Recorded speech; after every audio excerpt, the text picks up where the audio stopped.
नमस्कार दोस्तों, आपका आपके चैनल में स्वागत है। दोस्तों, जय माता दी माँ दुर्गा, तेरी सदा ही जय हो। नवरात्रों में पहन लेना अपने गले में इस पेड़ की जड़ को, भाग्य आपका 7वें आसमान पर होगा। जहां भी जाओगे दौलत पीछे पीछे आएगी। दोस्तों, हिंदू संस्कृति में कई तरह के पौराणिक मान्यता को महत्व दिया गया है कि कई ऐसे पेड़ पौधे होते हैं जो कि काफी शुभ माने गए हैं। कई ऐसे पेड़ पौधे होते हैं जो कि हमारे जीवन में चल रही परेशानी को दूर कर देते हैं।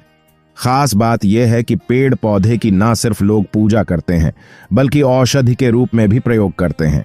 यह कई प्रकार की बीमारी को ठीक करते हैं और वेद पुराणों में भी कई प्रकार के पेड़ पौधों का उल्लेख है, जैसे कि तुलसी का पौधा है, पीपल का पौधा है। इसका बहुत ही ज्यादा आध्यात्मिक महत्व होता है। दोस्तों, अगर आपने देखा होगा, हम सब पीपल की पूजा क्यों करते हैं? हमें पीपल की पूजा क्यों करनी चाहिए? वट सावित्री, जो व्रत रखते हैं, जो माता बहनें, वो पीपल की पूजा क्यों करती हैं? क्योंकि पेड़ पौधे में कुछ ऐसे अलौकिक चमत्कारी शक्तियां होती हैं जिसके दम पर कुछ समय में, यानी कि कम समय में, आपको अच्छे परिणाम मिलते हैं। तो आज मैं आप लोगों को नवरात्रि के समय में ताबीज में भर करके पहन लेना। इस पौधे की जड़ बंद किस्मत के ताले खुल जाएंगे, इस वीडियो में बताऊंगा। देखिए, ये जो नवरात्रि का समय होता है, मां नौ दुर्गा की कृपा प्राप्त करने का, इनसे आशीर्वाद प्राप्त करने का सबसे अच्छा समय माना गया है। जो व्यक्ति रिद्धि प्राप्त करना चाहते हैं, सिद्धि प्राप्त करना चाहते हैं, शुभ एवं लाभ को प्राप्त करना चाहते हैं, धन धान्य की कामना हो, धन धान्य से समृद्धि होना चाहते हैं, आरोग्य की प्राप्ति करना चाहते हैं, अगर आप चाहते हैं आपके जीवन से दुर्भाग्य दूर हो जाए, कीर्ति की प्राप्ति हो, शांति की प्राप्ति हो, आपको मान सम्मान की प्राप्ति हो, तो आप एकदम सही वीडियो में आए हैं। आपको कहीं भी जाने की जरूरत नहीं है। आज मैं आप लोगों को नवरात्रि के समय में धारण किए जाने वाली 5 जड़ के बारे में बताऊंगा। 5 जड़ में से कोई भी एक जड़ अवश्य धारण करना, जितने भी मैंने लाभ इस वीडियो में बताए हैं, वह सारे लाभ आपको मिलेंगे। पेड़ पौधों में बहुत ही ज्यादा चमत्कारिक शक्तियां होती हैं।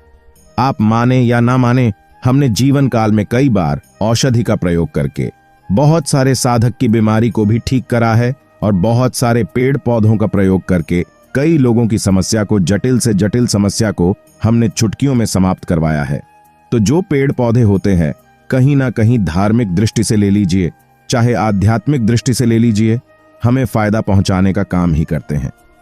सर्वप्रथम तो आपको नवरात्रि के 9 दिन इस पेड़ पौधे की जड़ को ले आना है। अगर नवरात्रि के 6ठे दिन इस वीडियो को देख रहे हैं, तो नवरात्रि के 6ठे दिन भी इस पेड़ पौधे की जड़ ला करके आप जो है अपने घर में पूजन करके धारण कर सकते हैं। लेकिन अगर नवरात्रि के 9 दिन आप इनकी पूजा करके जड़ को धारण करते हैं, तो फिर अति उत्तम है। आपको वह हर सारी चीज प्राप्त होगी जो चीज आप प्राप्त करना चाहते हैं।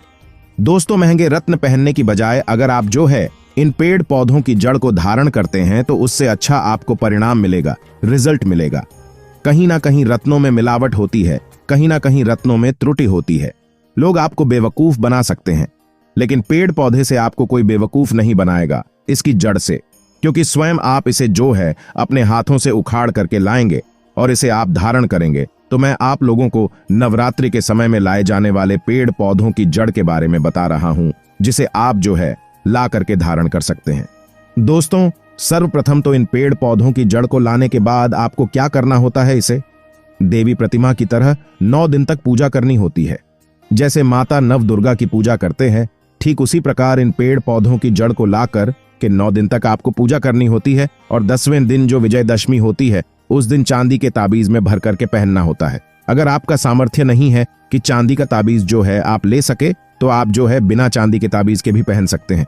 जो तांबे के ताबीज आते हैं, उसमें आप जो है धारण करके जो है डाल करके धारण कर सकते हैं।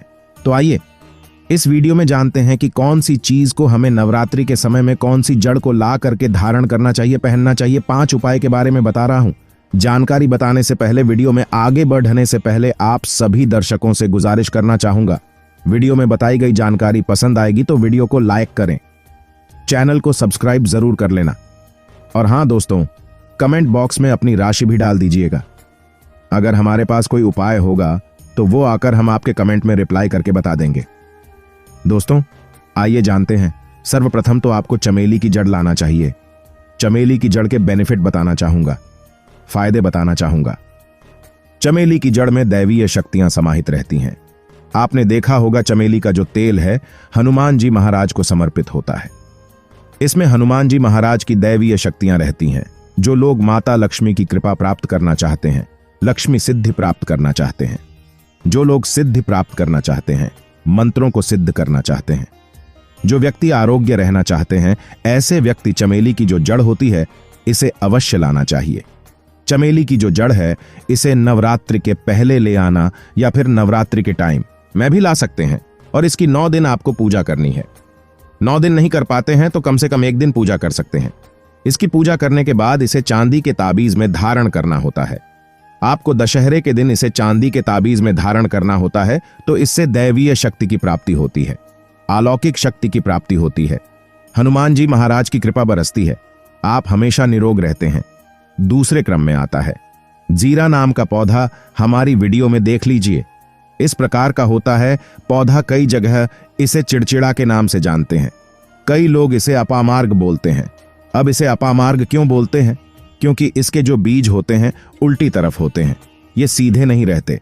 आप में से अधिकतर जितने भी लोग हैं बीज देखे होंगे, फल के वो सीधे तरफ होते हैं लेकिन ये उल्टे होते हैं, इसलिए इसे अपामार्ग कहते हैं, अर्थात ये दुनिया से उल्टा चलता है। अपामार्ग का संत महात्मा लोग सबसे ज्यादा प्रयोग करते हैं। दोस्तों, अपामार्ग जो होता है इसके बीज का खीर बना करके खाने से 9 दिनों तक बिल्कुल ही पेशाब, पानी, यहाँ तक कि जो शौच क्रिया होती है वो बंद हो जाती है। तो साधना करने वाले जो संत महात्मा रहते हैं, हिमालय में अधिकतर हमने देखे हैं, ऐसे लोग अपामार्ग के बीज की खीर बना करके खाते हैं, लंबे समय फिर साधना करते हैं। इन्हें खाने के बाद भूख है, प्यास है या फिर एक प्रकार की शौचक्रिया नहीं सताती, तो इसे कब पहनना चाहिए, कैसे धारण करना चाहिए? तो नवरात्रि के समय में 10वीं तिथि में आपको इसे धारण करना होता है। इसके धारण करने के बाद ये शत्रु का नाश करता है। और एक खास बात, जो लोग जैसे वशीकरण प्राप्त करना चाहते हैं कि सभी लोग उन्हें देख करके सम्मोहित हो जाए, उनके चेहरे से नजर ना हटाए, उन्हीं की बात माने, तो ऐसे व्यक्ति जो चिड़चिड़ा है, अपामार्ग है, इसकी जड़ जरूर धारण करें। इसकी जड़ धारण करने के बाद अध्यात्म उन्नति होती है, बंद किस्मत के ताले खुलते हैं। दोस्तों, आप जहां भी जाइए लोग आपको देख करके आकर्षित होंगे, आपके बस ही भूत हो जाएंगे। तो यह अवश्य धारण करें।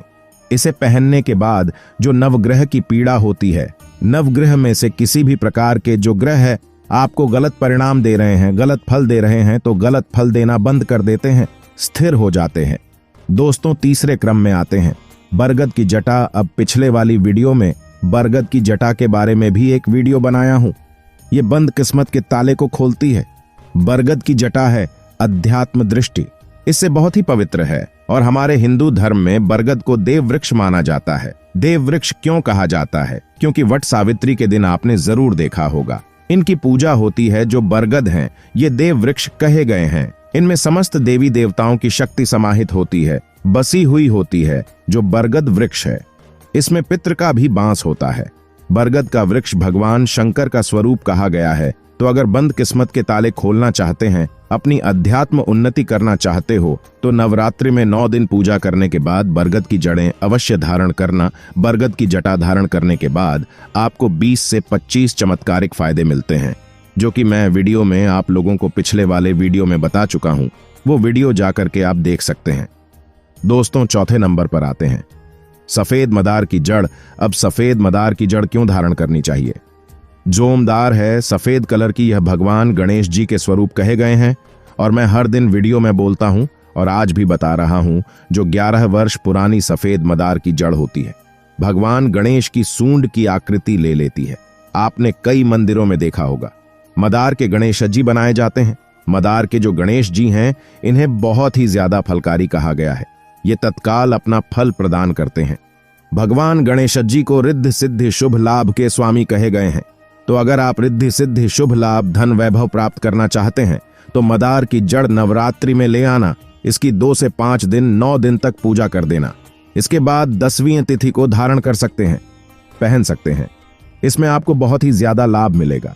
जोमदार है, ये भगवान गणेश जी के स्वरूप कह गए हैं। और मदार धारण करने के बाद नवग्रह की जो पीड़ा होती है समाप्त हो जाती है। खासकर जो बुध ग्रह आपको गलत परिणाम दे रहे हैं, तो गलत परिणाम देना बंद कर देते हैं। दोस्तों, अंतिम में आते हैं। अपराजिता अपराजिता क्यों धारण करना चाहिए? जो अपराजिता है इसके पुष्प माता लक्ष्मी को अत्यंत प्रिय है। अपराजिता के पुष्प माता लक्ष्मी को बहुत ही ज्यादा प्रिय है और अधिकतर लक्ष्मी पूजा में अगर आप माता लक्ष्मी को प्रसन्न करना चाहते हैं, चाहकर भी माता लक्ष्मी आपके द्वार पर नहीं आ रही है, परेशान हो चुके हैं, जिसके कारण आपकी जो दैनिक स्थिति है खराब हो चुकी है, तो अपराजिता नाम का जो पौधा है इनकी जड़ धारण करें। इसे चांदी के ताबीज में धारण करने के बाद फिर लक्ष्मी की कृपा प्राप्त होनी शुरू हो जाती है। बंद किस्मत के ताले खुल जाते हैं। नौकरी चाहिए, नौकरी की प्राप्ति हो जाएगी, यानी कि बंद किस्मत के ताले को खोलने का काम करता है। आपकी अध्यात्म उन्नति करते हैं। मानो या ना मानो, धर्म अपनी जगह है, जड़ी बूटी की शक्तियां अपनी जगह, आप माने या ना माने वो अपनी जगह है। जो लोग मानते हैं, देखिए टोने टोटके की दुनिया में विश्वास होना जरूरी है। जो लोग मानते हैं उनके लिए भगवान हैं, जो लोग नहीं मानते तो पत्थर समझते हैं, यानी कि भगवान आपके सामने भी खड़े हो तो भी पत्थर तुल्य है। अगर आप भगवान को मानते हैं तो पत्थर भी आपके लिए भगवान जैसा पूजनीय हो जाता है। लोग तो भगवान श्री कृष्ण और भगवान राम को भी आज जुटलाते हैं। सब एक देव मनुष्य बोलते हैं, तो आस्था के ऊपर ये सब जीतने भी मैं आप लोगों को तांत्रिक वस्तु बताया हूं, पेड़ पौधों की जानकारी बताया हूं। ये आस्था के ऊपर निर्भर करता है। आस्था है तभी ये आपको अच्छे परिणाम देंगे, आस्था नहीं है तो यह आपको कुछ भी परिणाम नहीं देंगे। तो अपना भाग्य परिवर्तन करने के लिए, अपनी किस्मत में परिवर्तन होते हुए देखने के लिए, अपनी आध्यात्मिक उन्नति करने के लिए ये जड़ अवश्य धारण करें। सदा आपको सुरक्षा ये प्रदान करेगी। ये जड़ मित्र की भांति मदद करती है, आपका हमेशा साथ देती है। तो ये थी छोटी सी जानकारी दोस्तों। अगर आप माता रानी को अपने घर पर बुलाना चाहते हैं तो कमेंट बॉक्स में लिखें, माता रानी आपका स्वागत है हमारे घर में, जय माता दी।